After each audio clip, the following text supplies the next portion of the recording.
So, a year and a half ago, a friend asked me to illustrate a comic book he'd written a script for. As an art college dropout who knew nothing about making comics, I said sure, why not? I spent a year scouring the internet for the best/free advice I could find. I learned how to draw characters from imagination, how to block out pages and arrange panels, how to format letters and illustrate action. Essentially, I learned how to make every visual element for a comic book, for free. Thanks, college. But what happened to the project, you ask? Burst into flames on the launch pad. Apparently, marketing is important. To be honest, I learned better the hard way, but that doesn't mean you have to. So I'm going to do my best to show you how to make your own comic, or at the very least, what not to do so you don't make the same mistakes. So what comes first, art or plot? That depends entirely on your personal interests. What do you find intriguing that makes you want to write a story? Where do you pull inspiration? Can you doodle a sketch and generate a story from it, or do you prefer a more rigid template and outline structure where you sit at your MacBook Pro like a reincarnated Shakespeare and tack away at the greatest manuscript since Othello? Music's also a relatively popular source of inspiration, but no, you can't have my Spotify playlist. Regardless, there's no right or wrong way to get your story idea, but there's always merit in letting your story marinate for a bit.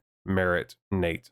Sorry. I'll try to summarize the basics of how to plot, but if you'd prefer lessons from an expert, then check out Local Scriptman, a fellow Enneagram 5, regardless of what he says. I'll still do my best to give you some basics here, so don't go just yet. Comics typically follow a guide called The Hero's Journey. See Timmy here. He's just a regular kid in a regular carefree world. Adventure comes a-knockin' in the form of baseball tryouts, but he's not sure if he wants to take the risk. And his old man kicks his butt out the door and says, with great power comes a great respiratory deficiency.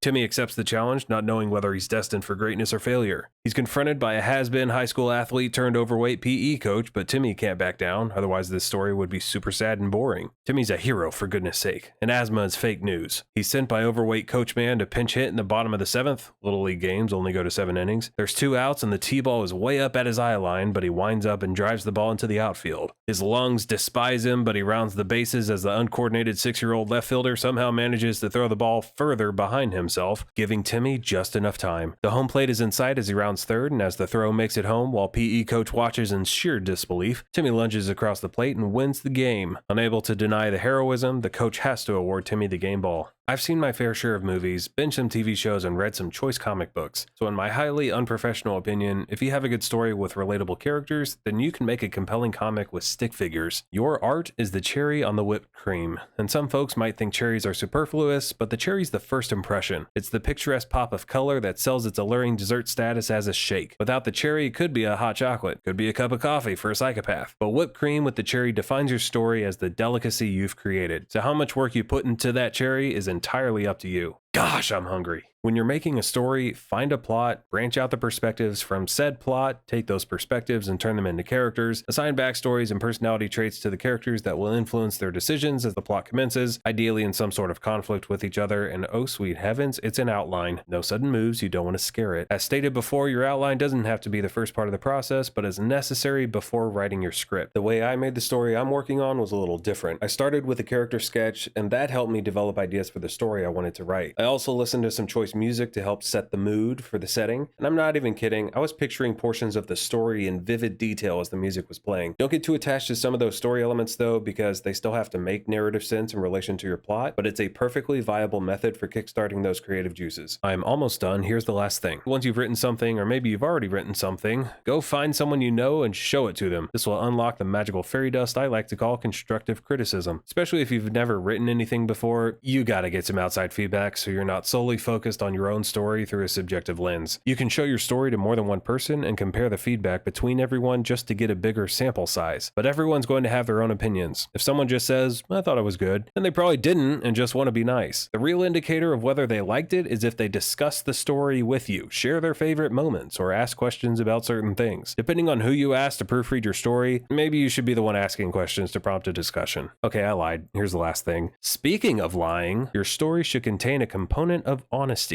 See what I did there? By that, I mean you should write something informed by a personal experience or understanding. If you've been betrayed by a friend, if you were cheated on, if you were adopted and found your biological parent, if you tried to be a vegan, those are messy, dramatic situations that can easily turn into a narrative bonfire. Fan those flames of personal experience and write your little heart out. I mean that. Write your story and finish something for once in your life. Stop procrastinating and just do it, Shia. Nobody else is going to make you work on this, and out of all the obstacles involved with making comics, don't let yourself be one of them. Probably didn't mean to come off that strong, but I don't want you to hold yourself back, okay? Learning how to write a story or how to draw isn't nearly as difficult as learning self-discipline. That's why it's important to start out by writing something that has the highest chance of keeping your genuine interest. Not only because they mean something to you and will motivate you to make a story that you can share with people, but also because you're probably going to be an unofficial expert on whatever themes you write about. So in conclusion, take your plot and those themes that resonate on a personal level, superimpose them on a fictional landscape, and tell a compelling story while skipping the need for therapy. Okay, now I'm done. Oh, I forgot to teach you how to draw!